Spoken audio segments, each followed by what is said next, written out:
Welcome everyone to Crash Course Apologetics, where I summarize the work of Christian scholars in animated videos and interviews. Tonight we're going to be discussing religious epistemology again, but this time from a different perspective. If you're someone that thinks theists need evidence to justify their belief in God, then I think you're going to enjoy this program. My guest is Dr. Chris Tucker. He's a professor of philosophy at the College of William and Mary. Hey there, Dr. Tucker. Hey, thanks for having me. I'm really excited. So you wrote this paper several years ago on the topic of phenomenal conservatism. And if the viewer's like, what's that? Don't worry, we're going to discuss it. But you applied this principle to religious epistemology. And it's a really interesting paper. So I thought it would be great to break it down, and let's go ahead and get started. You begin by talking about evidentialism. So what is evidentialism? Right, so evidentialism is the idea that evidence is the only thing that determines whether a belief is reasonable. Now, this means a few things. Among them is that if you and I have exactly the same evidence, then we are justified or reasonable or rational in believing exactly the same things. Now, if you and I are reasonable in believing different things, if you believe in God and I don't, and we're both rational, then evidentialism also says that we must have different bodies of evidence. So suppose we believe in God. Evidentialism tells us that our belief in God is reasonable only if we have undefeated good evidence for it. That is to say, that we've got evidence that God exists, and that evidence is not overruled or overturned by countervailing considerations, usually like evidence that God doesn't exist, or if we have evidence, but then we have evidence that evidence is unreliable in this particular circumstance we find ourselves in, then that too can be a way for what is evidence to be kind of undermined by further considerations. Excellent. That was a really concise summary. I appreciate that. All right. So with that term up front, your paper has really two main goals, and both have to do with the role of evidence and evidentialism. So what are those two main goals of your paper? Okay, so good. So the first goal is starting with the idea that at the time I wrote this paper, it was common to assume that if evidentialism were true, then that this would pose some serious challenge to rational or reasonable belief in God. So the first main goal of the paper is just to show that even if evidentialism is true, you don't necessarily get a very challenging objection to the existence of God. So evidentialism can be true, and yet reasonable belief in God still applies. The second is related to what evidence is. I argued that certain run-of-the-mill experiences, so when I say run-of-the-mill, I don't have in mind like these prophetic visions. I don't have in mind the things that mystics have. And I'm not trying to say that those aren't real or those aren't valuable, but I don't have those. So when I talk about run-of-the-mill things, I'm talking about things that a lot of us, from talking to other people with religious commitments, experience.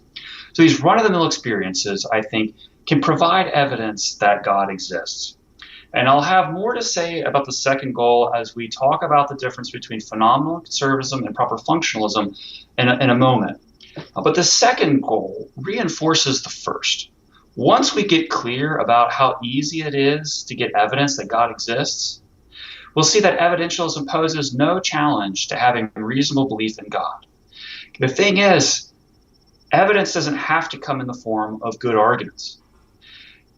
Experience can provide good arguments. And experiences you don't have to be an expert to have. At least not always. Sometimes you do maybe. But a lot of us have experiences without having really fancy arguments that God exists. So my grandma could be justified in believing in God without having to know all the arguments from natural theology and historical evidence for Christianity, you're saying? It's funny you should mention that, because before I began writing the paper, it was your grandmother that was my inspiration. She came to mind, and I just thought, Jordan Hampton's grandma needs to know that her belief in God is reasonable. Perfect. I'm glad I could inspire you. Okay, so you've mentioned the term now, and I think I did as well, phenomenal conservatism. It's in the title. It sounds like a big fancy word. So I want you to explain what phenomenal conservatism is in just a moment. And I want you to contrast that with something the viewers, at least if you've watched my interviews with Dr. Andrew Moon, will be familiar with. That view of Dr. Moon's is proper functionalism. So I want you to explain the difference between these two views. Okay, so good. I'm glad you mentioned that that your viewers might have had experience with Andrew Moon and the particular way he talks about proper functionalism, because the way that I'm going to talk about proper functionalism is a little bit more restricted than I think he's probably talking about it. But we'll get there in just a moment. So for the purposes of this interview, and what does Andrew talk about? He talks about warrant or knowledge, proper functionalism being economist warrant or knowledge. Okay, so that's absolutely right. That's what the account of proper functionalism was originally designed for. Here, to simplify things, just think about proper functionalism as an account of evidence, okay? And think of phenomenal conservatism as an account of evidence. And that's just to simplify some things, to bring them into discussion. At the end of the interview, I'll probably tie in knowledge a little bit. Okay, so let's just think about phenomenal conservatism and what it might say about evidence. Right, the term phenomenal picks out experience or appearances or the way things seem to be. I think it's Greek. The phenomenal refers to the experience. I mean, it's also nice and convenient that phenomenal also means awesome, and it correctly picks out phenomenal conservatism as an awesome view. It is what all the cool kids believe. But phenomenal really refers to the appearances or the way things seem. The conservatism bit adds this idea that you should stick to the appearances, you should stick to the way things seem, unless you have a good reason not to. So phenomenal conservatism holds that it's seeming that P is always evidence that P is true. If it seems to you that God exists, then you have evidence that God exists. That is, it is reasonable for you to believe that God exists, as long as you don't have sufficiently strong counter evidence to believe that God doesn't exist. So this slogan, all right, so phenomenal conservatism, you can think of it as a slogan. The slogan is, stick to the way things seem unless you have a good reason not to. Notice it doesn't stick to the way it doesn't say stick to the way things seem, come what may, right? If you get lots of counter evidence, or if you get lots of information that your religious experiences are unreliable, well, then you've got a good reason not to go with the way things seem. So that's phenomenal conservatism. But, I've been using this term seemings, and you might be wondering, what exactly do I mean by that? No. Yeah, so I think the easiest thing to do is to help you latch onto the concept by examples, right? There's some things like, if you just try to define what pain is, it turns out to be really, really hard. Just giving a really good definition of seemings also turns out to be really, really hard. But both, if I step on your toe and say that's pain, you know what I'm talking about. Yeah. So my hope is that by giving you examples of seemings, that you'll be able to latch onto the concept I have in mind. And seemings, we have seemings about all kinds of things, right? So this morning, it seems to me that I ate peanut butter toast for breakfast. Right, we have seemings about what happened to us in the past. I seem to see that my computer screen is on. I have seemings about what's going on around me. It seems obvious to me that 2 + 2 = 4. I have seemings about math. It seems obvious to me that torturing for fun is morally wrong. I have seemings about morality and what's morally right and what's morally wrong. And I think that these seemings and these other domains play a pretty big role in why we believe what we believe about those domains. I'm suggesting that we also have seemings about God, or more generally about religious reality, and that these seemings, just like the seemings in other domains for evidence, your seemings that your God loves you, or that God is powerful, or that God disapproves of something you have done, can and are evidence that God exists. But again, evidence can be overturned by counter evidence. Just keep that in mind. Okay, so my brand of phenomenal conservatism says that seemings, it's seeming or appearing that something is true, is the only kind of experience that is evidence. Assuming that P is always evidence that P is true, and other kinds of experience are never evidence. If it seems to you that God exists, you got evidence that God exists. But if you think about God and you just get this overwhelming warm and fuzzy feeling inside, that warm and fuzzy feeling, no matter how good it makes you feel, is not evidence that God exists. So this is an important contrast between phenomenal conservatism and proper functionalism.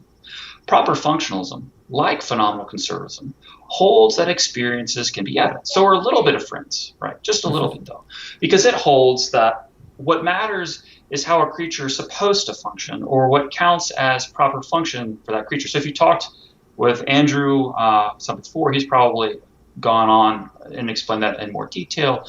But the thing about proper functionalism is that it allows any experience to provide evidence that God exists, as long as the creature is designed to believe that God exists in response to that experience. So if Fred is designed to believe in God in response to warm and fuzzy feelings, then those warm and fuzzy feelings are evidence that God exists, at least for Fred. And at least that's what proper functionalism says. Now, when I wrote this paper, proper functionalism was a dominant view in philosophy of religion, and it's still extremely important thanks to the influential status of its creator, Alvin Plantinga. And, I don't mean to imply that the only potentially good views about evidence are phenomenal conservatism and proper functionalism, but when I'm writing to philosophy of religion and the sort of dominant view at the time was proper functionalism, that sort of singled it out as my main competitor. So what I just did was I sort of explained what phenomenal conservatism is, what seemings are. I also explained the difference between phenomenal conservatism and proper functionalism. And just keep in mind, if you've watched some of Andrew's videos, I'm sort of simplifying proper functionalism a little bit so that it's speaking directly to the subject matter of my paper and make it a direct competitor to phenomenal conservatism. So just to summarize there, so that the viewers I'm making sure the viewers are tracking with us. Sure. What I heard you there emphasize as the maybe the key commonality and a key difference. There can be more in common and more differences, but at least this much. And that was proper functionalism and phenomenal conservatism can agree on the fact that experiences can be evidence. They can agree on that much. But a difference they have with one another is that proper functionalism allows any experience to provide evidence that God exists if that creature is designed to believe that God exists in response to that experience. Yes, very well said. But phenomenal conservatism wants to say, no, it's not just any experience that will count as evidence that God exists. It's only going to be a smaller class. It's got to be a specific type of experience. Is that fair? That's very well said. Yes, thank you. Okay, great. So then, why think that phenomenal conservatism is better or superior to proper functionalism? Yeah, good question. So let's start by thinking through Plantinga's model for explaining how belief in God is rational in response to, say, an experience of a beautiful sunset. Plantinga's thought, one that I agree with in broad outline, is that nature declares the glory of God, that one's experience of nature's beauty or majesty is a proper or natural way to form belief in God. Now, part of what both Plantinga and I are kind of insisting here, right, is that you don't need an argument from the claim that the sunset is beautiful to the conclusion that God exists or that God loves me or that God is powerful. There's somehow involved in that experience some way to believe in God experientially, not inferentially. So we're again, that's an area in which we agree. Now, Plantinga's model is very simple, and I think you've got a slide up there illustrating it. Yeah, so you were just talking about a sunset, so I've put a sunset in the background. Yeah. Okay. So I don't see it. Does that mean? It's you know okay. what it looks like. Okay. I don't know whether I can trust you. You don't look. No, I'm just kidding. I'm taking for granted that it's up then. Okay. So Plantinga's model is really simple, right? He has this thing he calls the Census Defense, and if you've listened to some of Andrew's interviews, he's probably talked about that some. Basically, it's just so divinitatis is some fancy language, probably Latin's word for like God or God, and then census is if you want to make an idea sound important, say it in Latin, and that makes it sound really important. So it just means like the divine sense, and the idea is that there's some faculty, some cognitive mechanism that takes as inputs this sunset experience and outputs belief in God. And I'm sympathetic again with the basic idea, but the problem is that proper functionalism about evidence makes a sunset experience by itself evidence that God exists. And this seems implausible to me. An experience of the sunset doesn't have the right content to be evidence all by itself that God exists. So before I explain my variation of Plantinga's model, let's briefly talk about trees. An expert on trees. Before you do that, let me just chime in real quick and make sure the viewers, which I think you explained it well, but I'll just say this really quick. So what we have in mind here is we were talking about my grandma earlier. So say my grandma sees this beautiful sunset that you're looking at, and she has these sensations. Her eyes are taking in, her eyes are sensing that she's seeing this and so forth. And that sensation is then processed by this cognitive faculty she has that Plantinga refers to as the sensus divinitatis. So the sensation goes in through that cognitive faculty, and out comes a belief that God exists. That's what's going on in the diagram. I just wanted to make sure everybody was tracking with that. Okay, now continue what you were saying. Yeah, and if I start going all ivory tower or something, feel free to slow me down or stop me or explain things in terms that people can actually understand. So as I was saying, I wanted to talk about trees before I was interrupted. And these trees, I think an arborist is the expert on trees. And he might come and he might look at one of the trees on my property. I might look at it. We both might have the same visual image. We might have in our visual field exactly the same distribution of colors and shapes. And yet he's got evidence that I don't have. It seems obvious to him because of his expertise that that's a hickory tree. It seems to me that it's a tree. I couldn't tell you much more than that. But what's important is we both share an experiential state. We both share this visual image that's just colors distributed in a certain way. And I have that, and I don't have evidence that it's a hickory tree. He has that, and he does have evidence that it's a hickory tree. So this difference is probably going to be explained by something else. And I say what it's explained by is the fact that it seems obvious to him that it's a hickory tree, and it doesn't seem that way to me. So the difference and notice the expert, he doesn't need to run through an argument. Maybe he could formulate one if I ask him or something like that. But as soon as it seems to him that it's a hickory tree, even if he can't tell you why it is, he's got evidence. He's got evidence that I don't have. So he has a seeming I don't have, that it's a hickory tree. So he's got evidence that I don't have. And that explains why he's reasonable for believing it's a hickory tree and I'm not. Okay, so that's sort of a little analogy to warm you up to understand why I might find my variation of the sunset case importantly different. And of course, what's important to academics is not always important to everyone else, but bear with me. All right, so back to the sunset case, right? I had this beautiful image of a sunset. Now, my claim is that that's not my evidence that God exists. It just doesn't have the right content to be evidence that God exists. It doesn't have anything to do with God's existing. Nonetheless, it's a natural producer, it seems, that a lot of people of seemings that God exists, that God loves me, that God created this world, that God is powerful. So this is analogous to the arborist case.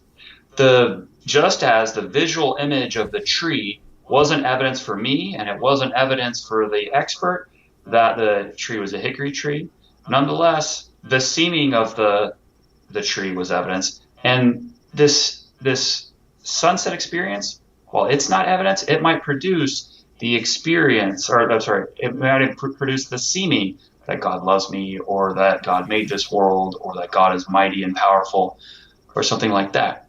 So, in general outline, we're on board with the basic picture, but, why don't you throw up there my model? The slide of my model. Oh, yep. Okay, they can see it now, and you know what it looks like. Yeah, so if we're, part of what a philosopher is trying to do, so in epistemology, we're thinking about knowledge, rationality, and evidence, and things like that. And part of what we're trying to do is get all those things right. So if you're trying to get a theory of experience right, I think we need to deny that the sunset image is evidence that God exists. And there's a small, simple tweak we can do to Plantinga's model to get that result. Instead of letting Census Defense take the sunset as an input and output belief in God, we'll let it keep taking the sunset image as an input, but it's going to now produce a seeming that God exists. Again, this is supposed to be parallel to the hickory tree case, right? The expertise of the arborist takes as an input a particular color shape distribution and outputs a seeming that's a hickory tree. The same thing's applying here. But once you've got that seeming that God exists, you've got evidence that God exists. Right? And once you've got evidence that God exists, you can rely on that evidence to believe that God exists reasonably. Okay, so again, the change between my view and Plantinga's view is relatively small. The difference is that my view makes a more plausible claim about which experiences are evidence. In principle, Plantinga's proper functionalism allows any experience to be evidence of any belief, as long as it's a healthy or properly functioning response to that experience to have that belief. My view is more restrictive. It claims, among other things, that the experience has to have a certain content in order for it to be evidence that God exists. So that's my, in a nutshell, take on why phenomenal conservatism is a better account of evidence than is proper functionalism. All right. Yeah, I think that was very clearly said. So my grandma, on your account, we explained what the account of my grandma seeing a sunset and finding herself believing that God exists, what that looks like on Plantinga's model. But on your model, she sees the sunset and her cognitive faculties, process it, and out comes this seeming that it seems like God exists. And it's on the basis of that seeming, not on the basis of the sunset, that she believes that God exists. Yeah, and I should say, the way these models are set up, or the way that the model of my view is set up, that little picture, it makes it seem like people are going around having the sunset image over in this part of their mind and the seeming over here in that part of their mind. It's not really like that. It's a more integrated experience, but the thought is that some elements of our experience are explanatorily prior to other elements. In other words, it's because we're beginning to have a sunset image that we begin, the seeming sort of just naturally follows from it. So what we experience is probably more seamless feeling than this input-output idea might suggest. Okay. Well, a couple more questions, and then I'm going to let my viewers begin to ask questions. So, how is phenomenal conservatism related to Reformed epistemology? And again, if you'll explain what Reformed you can tell us a little about Reformed epistemology, but I would encourage the viewers to find out a very robust defense of it. Go and check out my interview with Dr. Andrew Dr. Andrew Moon. I've actually done 3 interviews with him, but there's one called The Defense of Reformed Epistemology, and I would encourage you to check it out. So how is phenomenal conservatism, your view, related to Reformed epistemology? Good. So my version of phenomenal conservatism is just one way to be a Reformed epistemologist. Reformed epistemology about reasonable belief is a thesis that a belief in God can be reasonable without being based on an argument. Now, you can also have a Reformed epistemology about knowledge and that thesis would be that belief in God can be reasonable. That belief in God can be knowledge without being based on an argument. But in my paper, and what I tended to think about was reasonable belief rather than the knowledge. So when I use the term Reformed epistemology here, I have in mind the idea that a belief in God can be reasonable without being based on an argument. Now, phenomenal conservatism and proper functionalism both allow run-of-the-mill experiences to make belief in God reasonable, even if one has no argument that God exists. So they are both compatible with Reformed epistemology. They both give us different versions of Reformed epistemology. My thought is just that when we're talking about reasonable belief, phenomenal conservatism provides a more plausible Reformed epistemology, for it provides a more plausible account of which experiences are evidence that God exists. Now, sort of tying this point back to the first main goal of the paper, which was to show that evidentialism doesn't pose a challenge to reasonable belief. We can kind of state that challenge a little bit differently. You can be an evidentialist we can put my response to the challenge a little bit differently by saying you can be an evidentialist and be a Reformed epistemologist, right? You can think that you got to have undefeated evidence that God exists in order to be reasonable, but at the same time, evidence doesn't have to come in the form of arguments. It can also come in the form of experiences, and that's the point that both proper functionalism and I agree on. It's just that, we have a kind of insider fight about what the best kind of evidence is. But there's so much we agree about, which is why we can both be giving different versions of Reformed epistemology. Excellent. And that's a really interesting result, because typically evidentialism gets pitted against Reformed epistemology. And so the two can meet and get along quite nicely if one accepts phenomenal conservatism. That's right. And one way to do this is just to say, look, if you're skeptical of the idea that, if you're sympathetic with proper functionalism and you're skeptical of the idea that experiences can really be evidence, I would just point out that even on proper functionalism, right, experiences can be evidence, right? We're just disagreeing. I just disagree with the proper functionalist about which particular experiences are the evidence. Now, if you don't endure, if you have a more radical departure from my views than proper functionalism, I have to find a different common point to argue from. But if you're listening to this and you're already on board with proper functionalism, you are already on board with the idea that experiences can be evidence. So it does, so then what matters is whether my view of evidence is better than the proper functionalist. And if it is, you should continue to maintain your Reformed epistemology while coming over to phenomenal conservatism and having a more plausible theory of evidence. Very good. All right, so this will be my final question for you. It'll take a little time to unpack, and it's basically an objection to your view. And we've got a few people watching, and I see that Domingos, he's got what looks, I think he intends it to be an objection. I'm thinking he does. So he's got one for you as well, but here we go.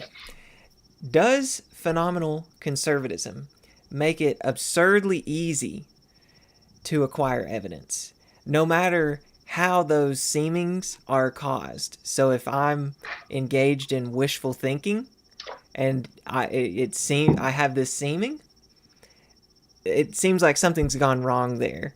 Or if I'm paranoid, or if I have some kind of cognitive defect and I'm still having seemings, it seems like you're saying, well, you still have evidence for those things that were produced in all these wonky ways. So isn't that problematic for the view? Yeah, I think a lot of people have this worry, and I think it might be helpful just to have a particular case on the table. So let's think about Wishful Willie. And Wishful Willie, he he's always wanted to go to heaven and hang out with God, and that's just what his heart really longs for.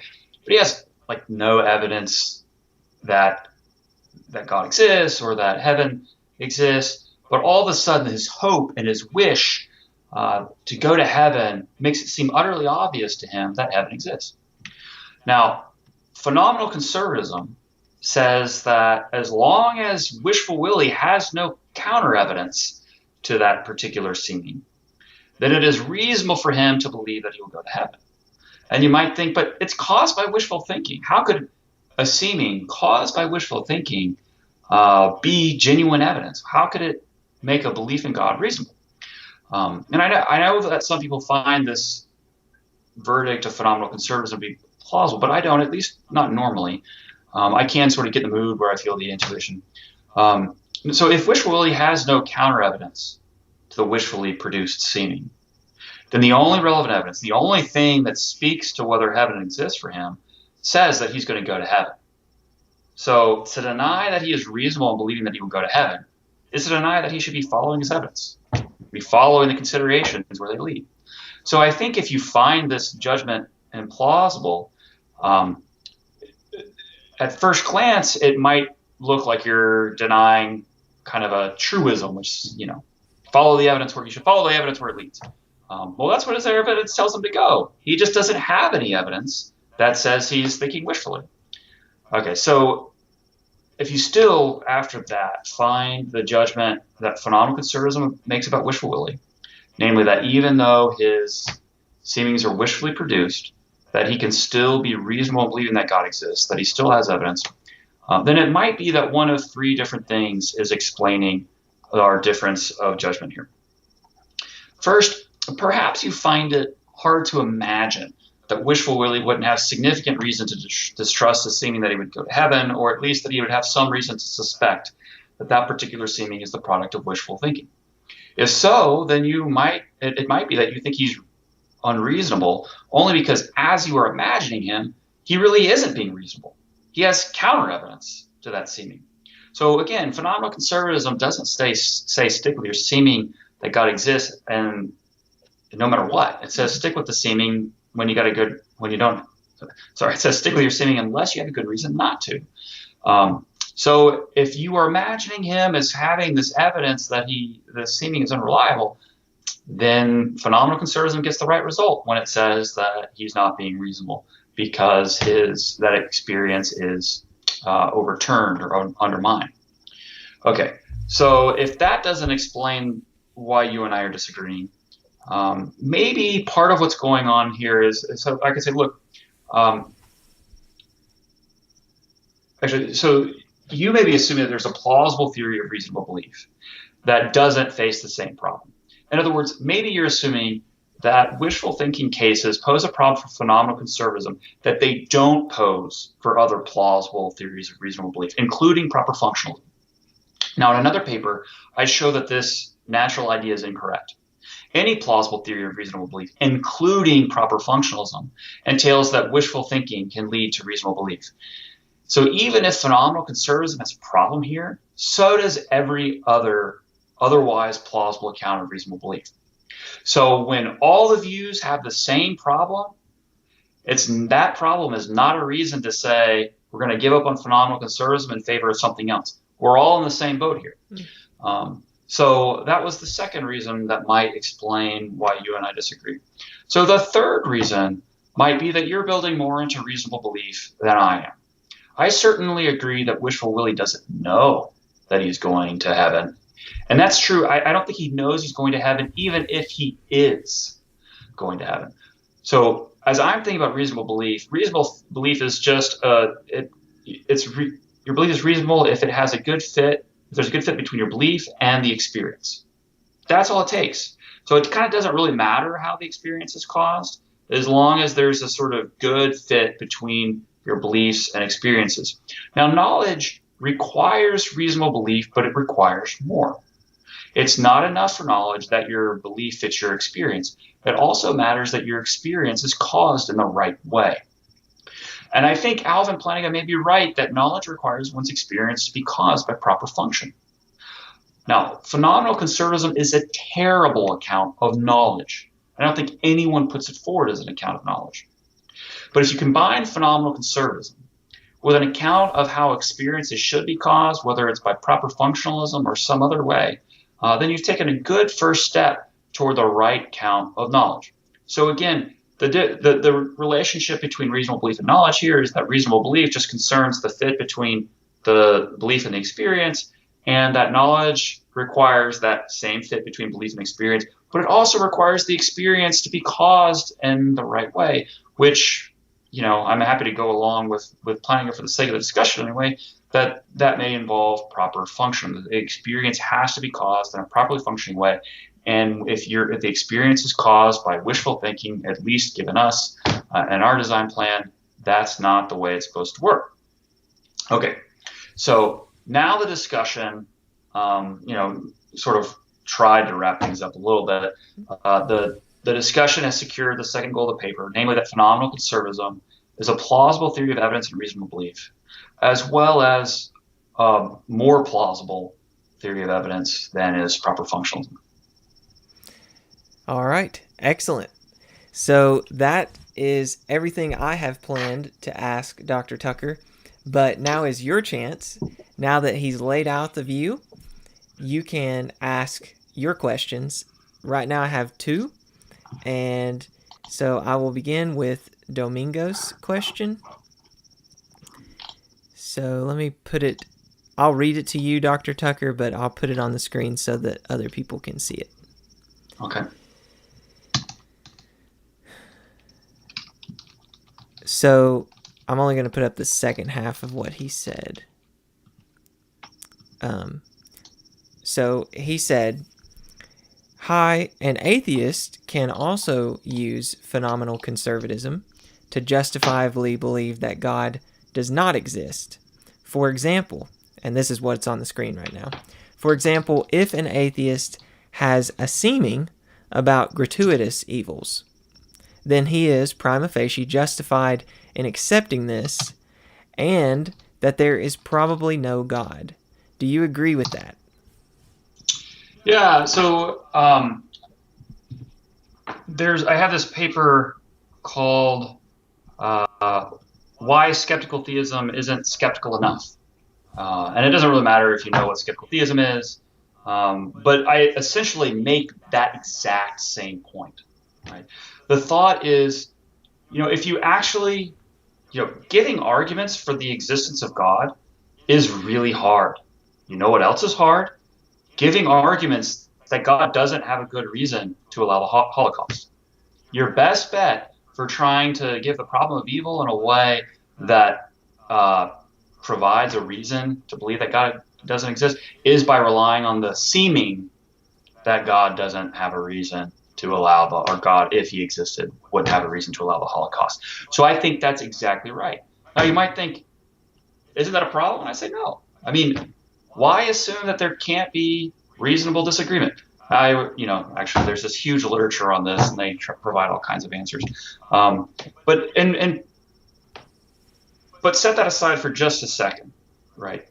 It's not clear that a theory of evidence is problematic if it allows two people with different bodies of evidence to be reasonable in believing exactly the opposite conclusion.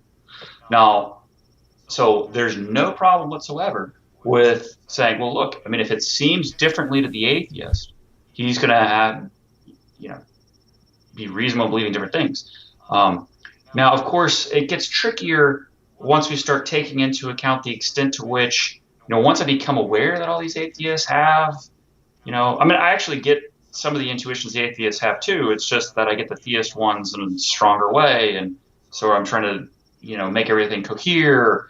And so maybe without the intuitions the atheist has, I would have even more reason to believe that God exists.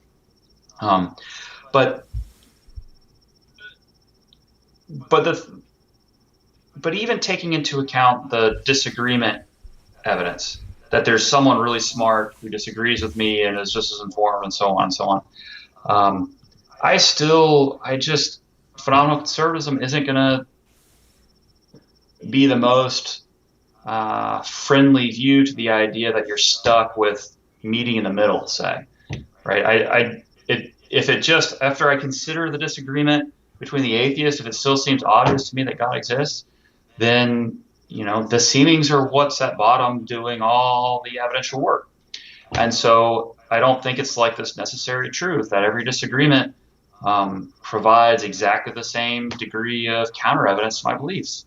And so phenomenal conservatism allows one to retain reasonable belief in the existence of God. And you might think, oh, that's just like wishful thinking, theism stuff. But I actually think this applies quite generally. I mean, I think at least some of my philosophical claims are quite crucial. Some people think that morality doesn't even exist. And yet I think it's morally wrong to torture people for fun.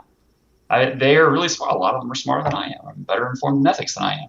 And yet at the end of the day, I still believe it's morally wrong to do things. And so I think if you really do take the idea that you have to give like equal weight to someone else's point of view or meet in the middle to someone else's point of view when they're just as smart and informed and so on, it's really hard to avoid skeptical consequences with that view. Skeptical consequences I don't think we actually live by. So I know we shouldn't, treat religious belief differently than other kinds of beliefs, but that applies not just when defending religious belief, but also when criticizing it. And it's actually quite easy to start giving arguments against the rationality of religious belief that begin to treat religious belief quite differently in ways that I think it is probably not fair to religious belief. If you're treating it differently, you should have good reason. Usually what happens is people are holding religious beliefs up here. Religious beliefs don't meet that standards. But if we were to apply the same standards to, say, perceptual beliefs, or perceptual beliefs wouldn't meet those either. Domingo asked a really simple, straightforward question, and I gave the most long-winded response possible. But obviously, Domingo, I think your question was a good one. I agree with it. I wrote a paper defending the idea. So, there you go. Excellent. All right. Well, second question comes from Andrew Moon. He says, I put it up on the screen. Are there any beliefs that don't seem true to us? If I believe P, I'm sorry, I can't read it. Okay. Things are blocking it. Sorry. All right. If I believe P, then doesn't it seem to me that P? If so, then doesn't every belief have evidence for it? Would you like me to repeat that? No, I think I've got it. Yeah. Okay. So, good question. I mean, suppose for a second that most of us are mostly believing reasonably. Okay. And if I'm right that reasonable belief is ultimately boiling down to seemings, then you should expect there to be a correlation between someone's believing something and someone's having a relevant seeming. Okay. So we should expect that correlation on the assumption that my view is true and seemings, and that we're mostly reasonable. But as it happens, I don't think every belief, including every belief that I take to be reasonable, is based on seeming that particular belief is true. So there's some controversial philosophical theories. Actually, there were some views that I just in grad school, I can't even remember what they were, but I just didn't know you could think about things differently. It just seemed utterly obvious to me that this view had to be the case. And then I saw that there were just devastating objections to it. And it still seemed true to me, but I thought the objection was stronger. So there's some cases in which it seems to me that a belief is true. I disbelieve it, but the opposite of the view doesn't seem true to me. It's just that the premises of this argument over here seem true. So every belief that's reasonable is going to ultimately, at least on the view that I was going for, is ultimately going to be explained in some seeming or another. but it's not necessarily going to be assuming that that particular belief is true. I think oftentimes we are, at least in philosophy, the things that seem true to me, I become convinced that they're devastating objections to them, and I still get the seeming, right? I mean, if you're familiar with the methodology of reflective equilibrium, actually, forget. I'm going to give a slightly different way of use a slightly different term than the reflective equilibrium. Jargon. Yeah. So the way that I think about philosophy is that, again, I'm being extremely long-winded. Sorry. No, you're good. You're good. So philosophy is like the systemization of common sense. Okay. And when I say that to people, it's become my way of, like, when my academic friends in biology and chemistry ask me what the heck philosophy is, that's what I say. And usually they chuckle and say, oh, yeah, common sense isn't that common, is it? I said, well, I took along with them, but actually I think it is common. Well, what makes philosophy hard is that common sense isn't consistent. If you ask it enough questions, it contradicts itself. So what happens is there are a lot of things that seem true to us.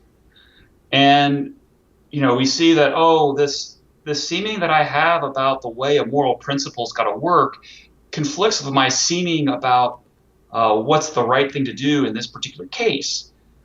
And sometimes I might go with the moral principle, but it still seems to me that this is right over here, even though the principle says it's wrong. So I think, you ask common sense enough questions, it's going to contradict itself. And what philosophers are trying to do are trying to better systematize common sense, where that means not just filling in the gaps to address what common sense doesn't address, it's to figure out which part of common sense to give up. Mm-hmm. That's the reason why philosophers always sound like they're either lunatics or they're just have nothing interesting to say. Because if you're doing philosophy, chances are you're defending something extremely commonsensical because you're saying that part of common sense over there should be rejected. If you are defending common sense, well, it's common sense, so everyone already knows it's true. So it's really hard to kind of motivate philosophy as an interesting discipline to people sometimes, because it seems like everyone knows in advance that you're wrong, or else everyone already knew what you were trying to say to begin with. But that's, I think, what makes philosophy hard, and that's part of what I'm trying to capture in my response to Andrew, that we have, that it can to me the right thing to do, or that it's morally permissible not to donate 90% of my salary, or say, and yet I could be really attracted to this moral theory that says maybe that is the thing that I ought to do. And I can recognize the conflict. Maybe I even give up my judgment about the case or give up my judgment of the principle. But it's not because the way that judgment or the principle has changed. It still seems the same way. It's just now that I recognize I have evidence from another source against it. Okay. So do I win the most long-winded award? All right. Next question still comes from Andrew Moon. Then we've got one that comes from someone else. He says, does Dr. Tucker think that seemings are necessary for justification or knowledge? Or are seemings just sufficient? I'm sorry, I said that backwards. Are they just necessary or are they sufficient? That's what he wants to know for justification or knowledge. Yeah. So good question. So the plan, right? So I had this research goal in mind, this all-encompassing view in mind. And the idea was that all justification ultimately boils down to seemings. And it could be that you're justified even if you don't have a relevant seeming at that moment because you had one in the past. And if you, so you might not have any counter evidence because of seemings that you have now, but it might be that certain seemings you had a few moments ago still have justificatory force. And I couldn't quite, it just turned out, and I saw all this from the beginning, right? As I started working this out, I developed the views, and I knew this was where this was all going to try to tie everything together. And I kind of had a rough idea of how to tie everything together. But the more I worked on it, the more I realized I had to like solve every question in the history of philosophy to say what I wanted to say in order to tie everything together. So I do think it is a serious worry for phenomenal conservatism to try to explain our judgments about which beliefs are permissible if you say that seemings at that moment are necessary for reasonable belief. I think, let's see, so long ago I may have read in the Onion that some news politician was chased by a guy waving a political sign for 2 miles. And, I knew it was the Onion at the time, but suppose I like believed it anyway, just because it was so hilarious that this particular politician, I just couldn't help it. Now, phenomenal conservatism, even if it seemed true to me that the politician was being chased in this way, I had relevant counter evidence, right? The belief, or it's being utterly obvious that it was written by the Onion, show that seeming was unreliable. Okay, but now suppose a year later goes by and I remember just the belief but not the counter evidence. Mm-hmm. Right? Now phenomenal conservatism at first glance is going to say my belief is justified even though it started off really irrational. And it's because I forgot the counter evidence. And I'm kind of inclined to say you're justified when you forgot the counter evidence. I'm kind of worried by that. There are a lot of other cases I'm worried about too. So I think that Andrew's picked up on a worry that I have about my own views. And, again, right, maybe I'm just trying to make my field. All right, everyone. I believe we've resumed. So I think you had pretty much finished the answer to that question. So I'm just going to go ahead and go to the next one, and we're going to wrap up here in the next couple minutes. So Darwin's Greatest Hits is the name of this YouTuber. Darwin's Greatest Hits asks, what are your thoughts on Humer's idea that denying phenomenal conservatism is self-defeating? I don't endorse that argument. I don't think it works.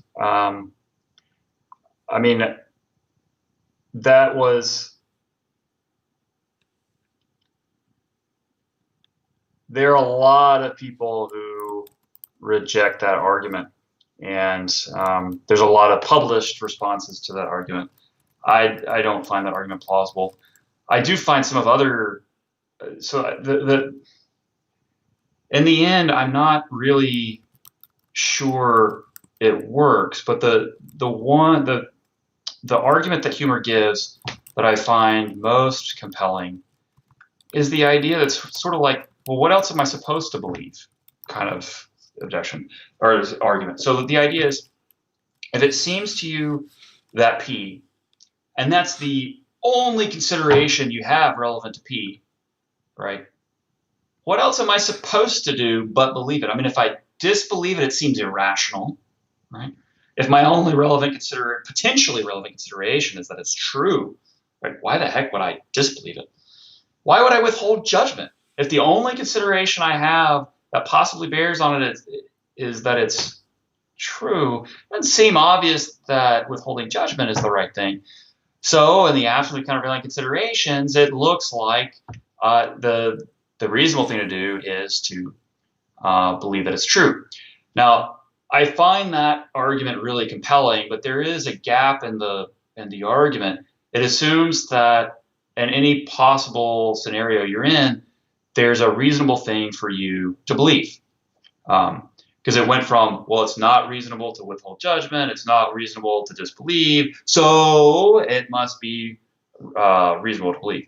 But what if some of your past mistakes? I mean, think about wishful willing. I mean, maybe, if you want to push against phenomenal conservatism a little bit, you say, look, maybe this past mistake that he made in letting his emotions and desires like overrun his intellect and produce the seeming, like that past mistake just makes the case that there's nothing you can do reasonably in response to that seeming anymore. Like he ruined his chances for having reasonable belief. or having a reasonable response to whether heaven exists. So I really like that particular argument from humor, but I confess that I see a gap and I haven't quite figured out how to fill it yet. But yeah, I'm not a fan of the self-defeat argument. I can't remember the details of the argument enough to explain what it is I think the problem is. I mean, that it's probably been a decade since I've read that particular paper. But yeah, I mean, good question. No, I don't endorse that particular argument. Okay. I can't resist. Last question, and then we're going to wrap up here. One more from Andrew Moon. He says, if it stops seeming to someone that God exists, does that mean that that person is no longer justified in believing in God? He's thinking of people experiencing the dark night of the soul kind of thing. Yeah, I mean, I actually don't think that there's a blanket answer to this question. But if you're having a dark night of the soul, I mean, suppose you like the Phenomenal Conservatism view and you just haven't had an experience from God in a while, it's not obvious that the right thing to do is to change your mind. I mean, you certainly remember all the experiences you had, and remembered evidence is still evidence. If I remember the really good argument that I came up with yesterday, it's still a really good argument. So I think that there's not a blanket response, and the reason why I say that is because I put so much weight on seemings. If you have a seeming like this, it seems to me that if God exists and I were really interested in feeling His presence, He would make me feel His presence, right? If that seems utterly obvious to you, then you're going to get. I mean, those past experiences, those past seemings still provide evidence that God exists, but they might be overwhelmed by this seeming that if God really existed, He would make His presence known because you're so needing Him right now, or something like that. So I think the one kind of reassuring thing I would say is, if you're in that situation, is remembering your past evidence is still having access to evidence that God exists. So it hardly follows from the idea that you haven't had a new experience in a while that God doesn't exist. You still got access to the old evidence. All right. Well, with that, we'll end there. But before you leave this live stream, I want to remind you of something. Right now, I remember I'm a teacher, and school is starting back. With school starting back, I already have limited time, and on top of that, I'm trying really hard to make ends meet. So it's looking like I'm going to have to pick up a second job, which means I'll have very limited time to make videos for this channel. But you can help. And the way that you can do this is by becoming one of my patrons. So if you go to www.patreon.com/ccapologetics, then you can sign up to support me financially, and you get a lot of perks in return. So if you sign up for $5 a month, you'll get early access to my videos. If you sign up for $10 a month, then you get that early access, and you get to participate in Question of the Week. Question of the Week is where you send in your questions. I find a scholar that specializes on that topic. I get them to answer your question in a video, and I post it. And if you support me at level 3 for $25 a month, then you get access to bonus content, things, little research projects that I've done, completing the first draft of my ebook, and interactive PDFs, things like that. So please consider supporting me on Patreon, and if I can get enough support, then I will not have to pick up this second job, which means I can devote more time to delivering content to you. I really appreciate you all watching, and I'll see you soon. Thank you, Dr. Tucker, for... Thank you. This is fun. Thanks. Thank you very much for letting me interview you, and I really enjoyed it. Thanks.